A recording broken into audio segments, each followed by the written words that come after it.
DaVinci Resolve 21 est maintenant disponible depuis plusieurs semaines, j'ai déjà fait plusieurs vidéos sur la question. La bêta version 2 est maintenant disponible, donc ça a corrigé pas mal de problèmes. Pensez à la télécharger, c'est toujours important avec des versions bêta. Moi c'est Adelin, je suis étalonneur, réalisateur et je suis aussi Certified Trainer Blackmagic. Et dans cette vidéo je vais vous parler de certains éléments qui sont un petit peu passés complètement à la trappe, un peu inaperçus, alors que pourtant ils changent complètement la vie. Et dites-moi s'il y a d'autres fonctions que vous kiffez dans les commentaires, ça m'intéresse. Et au passage, vous avez encore 15% sur ma formation de DaVinci Resolve qui est déjà à jour pour la version 21 avec le code 15. Mais dépêchez-vous parce qu'il va pas durer très longtemps. Allez, on attaque tout de suite sur le logiciel et la première nouveauté, elle est toute bête, mais qu'est-ce qu'elle est bien. Lorsqu'on faisait des sous-titres auparavant, on avait assez peu de possibilités en fait de revenir sur ces sous-titres. En fait, de façon manuelle, c'était assez fastidieux, assez long, assez complexe. Alors, première nouveauté très importante, c'est qu'on a une petite barre de recherche ici qui va nous permettre de rechercher dans nos sous-titres. Je viens rechercher, je sais pas, V, le mot V. Vous voyez, du coup, il va tout de suite trouver et me surligner en fait là où j'ai dit V. Moi, ce qui m'intéresse ici, c'est DaVinci. Et ici, il ne me le trouve pas. Donc, ça me donne déjà une bonne idée sur le fait qu'il a mal compris les fois où je disais DaVinci. Et on le voit effectivement. Là, par exemple, au début, on voit que DaVinci, il a écrit David. Et je ne sais pas pourquoi il a compris DaVinci, il a compris chez Errol 21. Donc, DaVinci Resolve 21. Donc, ce que je vais pouvoir venir faire, c'est que vous voyez là, il y a écrit chez Errol. Et maintenant, regardez, cette fonction, elle est complètement folle. Je vais pouvoir écrire ici, à la place de DaVinci, je vais pouvoir écrire chez Errol, search. Et là, il en a trouvé 3. Parce qu'à chaque fois que je dis DaVinci Resolve, il comprend chez Errol. Et ben auparavant, il aurait fallu que je les corrige manuellement. Déjà, j'aurais pas pu les retrouver de cette façon-là. Donc ça, c'est déjà en soi une énorme nouveauté de pouvoir le retrouver en recherchant. Mais en plus de ça, maintenant, regardez, je vais pouvoir cliquer sur Replace ici. Et là, Replace with. Et donc là, je vais pouvoir écrire Resolve. Voilà. Et je clique sur Replace pour que ça le change que sur celui-là. Ou alors sur Replace All. Et regardez, en cliquant là, boum, magie. Maintenant, ça a écrit Resolve.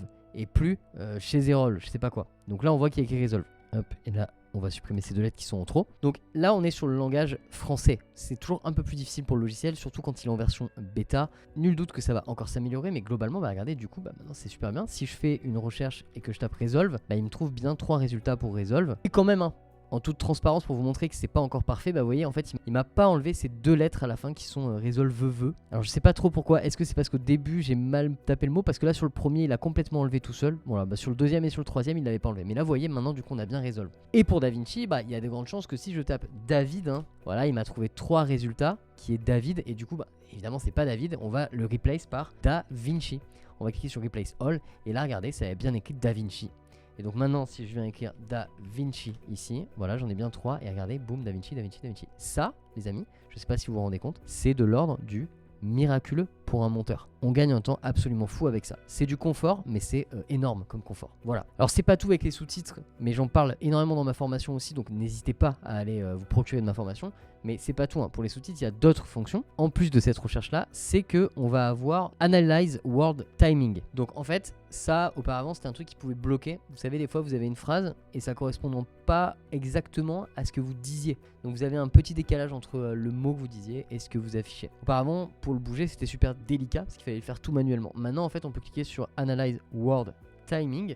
Et lorsque je vais cliquer dessus, et bien en fait il va réanalyser le sous-titre. Donc ça c'est hyper pratique. Ici je vais pas le faire, c'est pas la peine parce que c'est pas nécessaire, mais ça c'est hyper pratique et croyez-moi c'est quelque chose qui va bien évoluer quand on sera sur la version release. Alors ensuite, autre nouveauté et pas des moindres, extrêmement intéressante pour ceux qui utilisent beaucoup de keyframes et d'animations, particulièrement sur les logos mais pas que. Alors je vais utiliser mon logo Certified Trainer, la DaVinci Resolve 20. Ce que j'ai fait c'est que j'ai mis juste une petite keyframe sur la position et l'échelle, et là vous voyez en fait ce qui va se passer c'est que si je viens bouger la position quelque part, du coup on a une animation qui se crée. Jusqu'ici c'est complètement logique. Ce que je vais faire c'est que pour qu'on voit très clairement, je vais en fait désactiver la vision, je vais garder que la position qui m'intéresse. Donc là ici en fait on a notre échelle. Donc auparavant vous savez ça c'est la nouvelle interface qu'il y avait sur DaVinci Resolve 20 qui pour moi est absolument banger, pardonnez-moi l'anglicisme, mais c'était génial, ça nous permet vous voyez de faire des super animations très fluides, etc. On peut faire des animations vraiment super fluides en quelques clics. Maintenant on a de nouvelles fonctions. La première fonction qu'on va avoir et qui est très intéressante, c'est que là vous voyez on a une animation qui va se créer de gauche à droite, c'est-à-dire d'un point A à un point B. Maintenant on a la possibilité de sélectionner les 2 points, et là ici on a ces 2 icônes qui s'appellent Step In, Step Out, qui vont nous permettre en fait soit d'aller au point d'arrivée, donc regardez, hop, vous voyez, ça va tout de suite au point sans passer par l'animation, soit dans l'autre sens, c'est-à-dire qu'en fait on va faire toute la durée d'animation et quand ça arrive à la fin, boum, ça passe comme ça.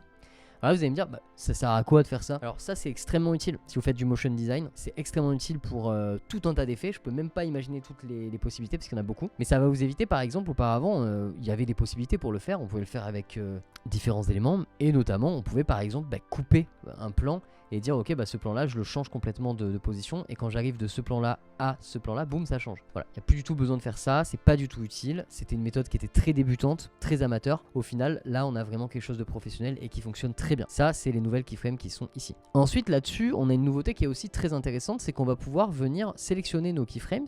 On va venir en fait sélectionner nos keyframes et là regardez, donc on va avoir dans les 3 petits points un nouveau menu qui s'appelle Loop Type qui va nous permettre en fait tout simplement de faire un looping de ça. Donc si je clique sur Loop, hop, vous voyez du coup ça va répéter en fait à chaque fois l'animation. Donc regardez, boum, ça la répète en boucle jusqu'à la durée. Donc si là j'allonge en fait ce truc là, bah vous voyez ça va allonger l'animation. Donc ça c'est génial parce que c'est automatique. Mais c'est pas tout, si ça me convainc pas l'animation, la façon dont elle se fait, dans le loop type, on peut mettre par exemple ping-pong ou relative, qui sont en fait 3 animations différentes. Ping-pong, ça va donner à la fois l'animation dans un sens et dans l'autre. Mais c'est pas terminé avec les keyframes, encore un élément qui est, je pense, tout simplement très attendu par la communauté. C'est la possibilité tout simplement d'utiliser les keyframes sur plusieurs plans en même temps, peu importe la durée des différents plans. Par exemple ici j'ai ce logo, et ici si je veux, je peux par exemple prendre le solide, l'élément solid color ici, cliquer sur un coup de transform ici, et regarder si je viens par exemple, pourquoi pas ici travailler uniquement sur la partie zoom de ma solid transform, et bien regardez maintenant quand je vais sélectionner les deux, boum, on va avoir les animations qui vont se croiser. Alors pour ça il faut pas oublier bien sûr de les cocher, de les sélectionner, et vous voyez c'est génial parce que là on a donc BMD R20 Certified Trainer, ça c'est le logo, et en dessous on a le solid color, extrêmement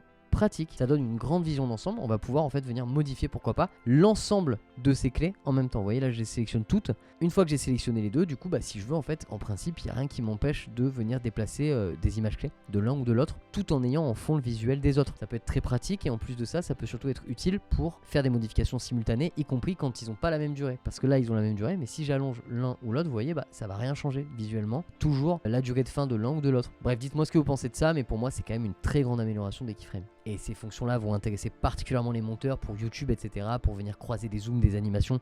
C'est super intéressant, mais aussi pour les motion designers qui travaillent sur la partie edit. Allez, autre nouveauté de DaVinci Resolve 21 en bêta, c'est qu'on a une amélioration assez importante de l'interface. Et c'est marrant parce que j'entendais des vidéos récemment de gens qui se plaignaient de ça. Regardez, on a la possibilité maintenant, quand on voit en fait la timeline en tout petit, hein, quand on a vraiment les rushs qui sont mis en tout petit, je vais enlever les keyframes, et bien on a enfin, vous voyez, le petit fondu qui apparaît. Alors qu'auparavant, hein, il fallait agrandir pour faire apparaître ça ou zoomer dedans et du coup c'était pas pratique. Et maintenant bah vous voyez, même quand c'est à 0 on a tout de suite en fait nos petits encadrés de fondu qui sortent, qui apparaissent, c'est parfait. Pour ce qui est du nom, on peut maintenant tout simplement enlever le nom. Vous voyez ici on a une nouvelle coche qui s'appelle Display Clip Name. Lorsque je vais cliquer dessus, et bien ça enlève le nom. Voilà, donc pour ceux qui sont plaignés, j'ai entendu ça récemment, et bien c'est possible, vous pouvez maintenant le faire, vous pouvez enlever les noms si ça vous intéresse. Et de même aussi, il n'y a plus de problème. Auparavant on pouvait avoir des problèmes quand on mettait justement un rush en tout petit, on avait la waveform qui disparaissait, et bien maintenant regardez, elle ne disparaît plus. Ça aussi très positif. C'est des toutes petites modifications mais elles font plaisir. Allez, je vais voir avec vous une dernière modification puisqu'on est un peu dans le montage, dans l'editing, etc. Ça va être au niveau des titres, des textes. Maintenant on a une super amélioration de l'éditeur de texte puisque on va avoir un affichage des polices qui est absolument génial. Regardez, lorsque je vais venir ici, j'ai ça, cette petite fenêtre. D'ailleurs hein, ça a changé maintenant, même quand j'appuie sur les textes ici, je peux prévisualiser directement et ça c'est super pratique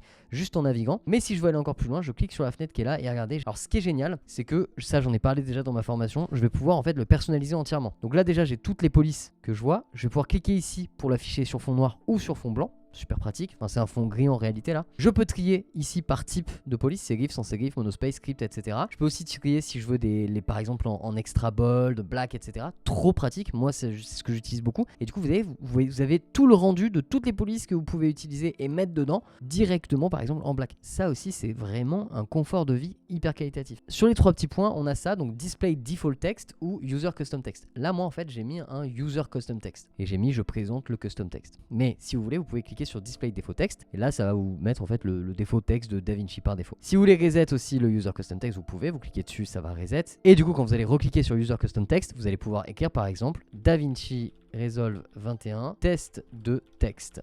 Et là vous avez votre texte par défaut lorsque vous allez sélectionner une police. Dites-moi ce que vous en pensez, moi je trouve ça génial. Évidemment vous allez pouvoir faire une petite coche de favoris. Et lorsque vous allez dans vos favoris ici, bah, vous avez ça qui est dans la page et c'est super pratique aussi. On clique sur select, boum, et c'est bon.